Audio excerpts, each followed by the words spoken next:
What's going on, guys and girls? It's Ghost Robo, and as you can see, this is Crash Bandicoot N Sane Trilogy, looking all sorts of gorgeous and furry for your faces. I got to play more of the game earlier this week, and now I can share it with you. Specifically, I got to play Crash Bandicoot Warped, or Crash 3. Back at PlayStation Experience, I played some of Crash 1, and the game looked really good. But these Crash 3 levels really take advantage of the tech, I think even more so. The game looked very impressive, and I think it's because in these levels, I'm going to show you 3 of them today, there are a whole lot more, many more elements, right? A lot of things going on in the background, a lot more diverse and unique enemies, and just a bunch of cool effects. Now, they have kept this game as true to form as possible, right? It uses the exact same level layouts, the crate placement, all of that.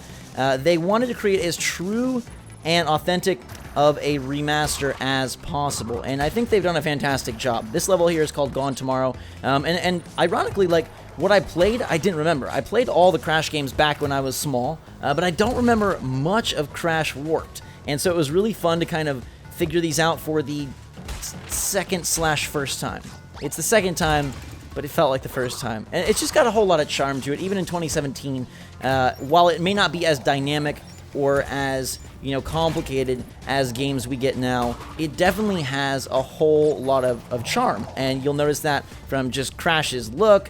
The death animations are very good, and the levels themselves, even while simplistic and while very linear, do have a flair and a fun to them that I really appreciate. And so it was really cool to be back in this world. It controls great. There's a really awesome effect in the second level you'll see here, which had like full screen rain that I loved. I loved how that looked.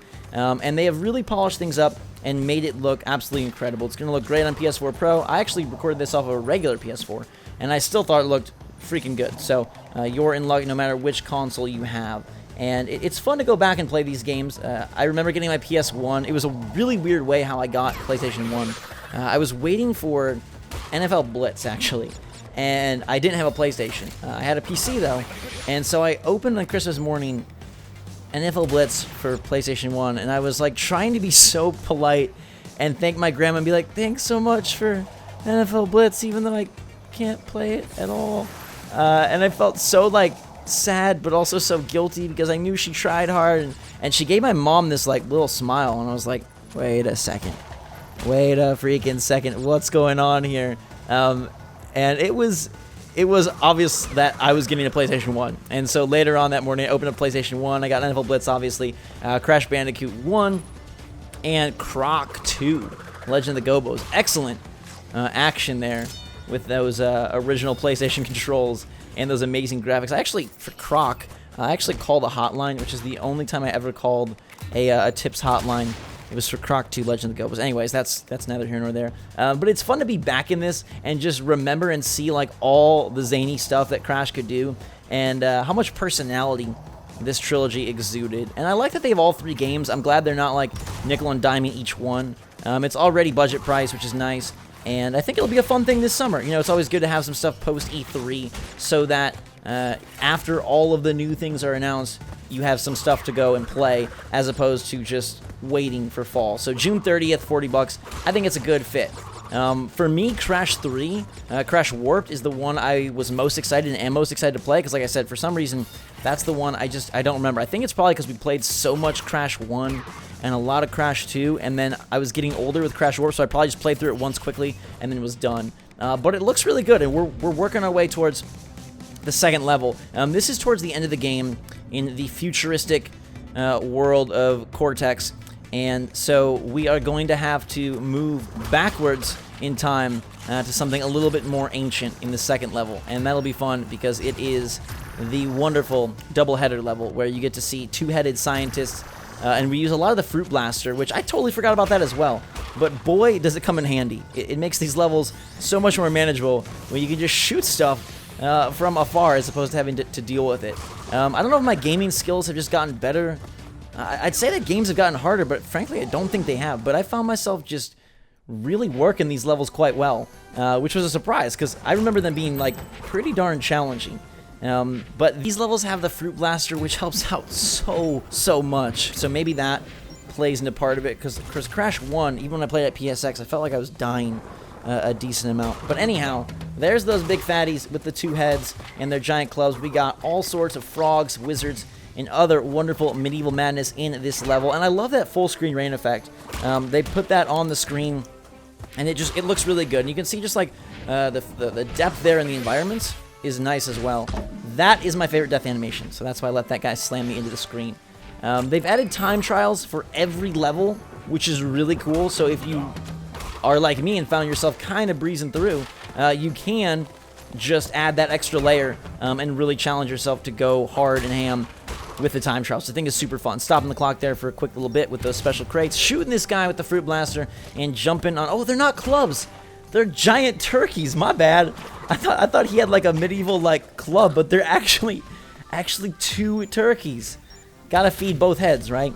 2 turkeys, 2 slams, 2 bounces on his belly. We got knights with giant swords. I think the game just looks really, really good. And it was interesting to hear and see. They kind of ran me through a presentation, and it was fun to see like how committed they were to the franchise. And one interesting thing that I asked was like, okay, was there anything that you guys felt like you wanted to change? Like obviously you wanted to stay really, really true, but anything that you came across and you're like, you know what, we wish we could modify. And you know, they were saying they're really big Crash fans, so obviously staying as true to the games as possible was important, and they wanted to bring this back from nostalgia to the here and now, which I thought was great. But they did say that if there was stuff that made sense, and you know, they really thought about and wanted to tweak a little, like there's some camera things that they tweak just to make the game a more enjoyable experience, which I think is smart. Obviously they souped up the effects and whatnot, but it was cool to hear that they're like so committed to authenticity, and I think that's really good. Although I would love to see a new Crash, and I think that's something that would be super interesting as this wizard turns us into a lovely little frog. I do have to respect them, and I do have to give them props for wanting to build something that looks brand new, but absolutely isn't. And I think that's kind of the magic of this, is if you go back, and we were talking about this at the event, like if you go back and play Crash, boy, it doesn't look as pretty as you remember. And I think that's the case with a lot of games. Like even recently, I had one with Injustice, where I was like, man, I love Injustice 1. What a great game. Me and my brother had so much fun. Injustice 2 is phenomenal. Let's go back and check Injustice 1. Holy boys.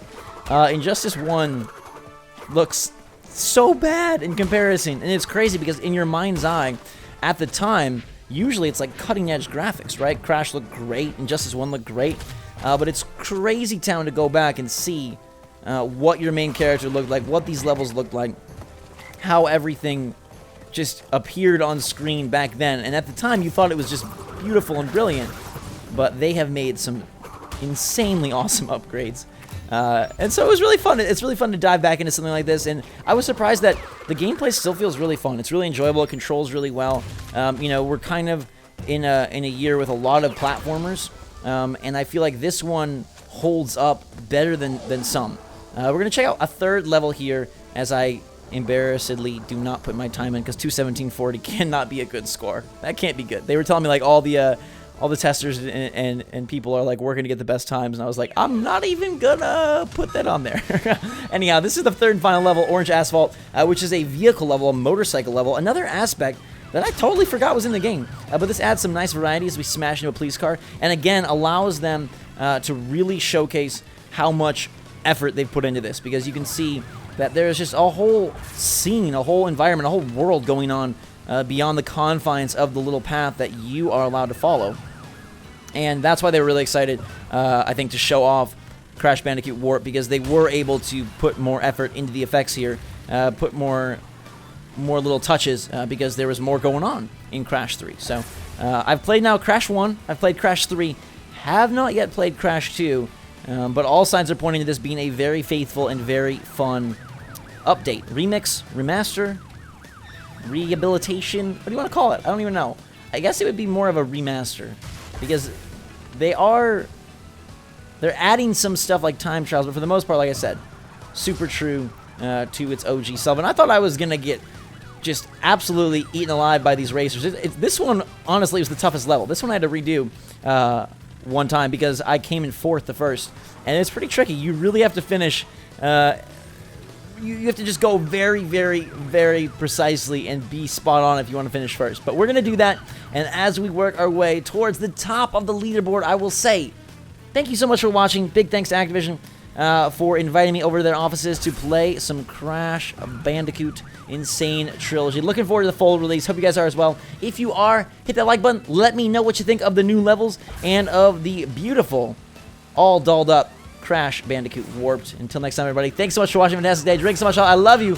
We are going to jump our way past this final car in the final stretch to the level. And with that, I will say, thanks again. Have a fantastic day. We'll see you all later.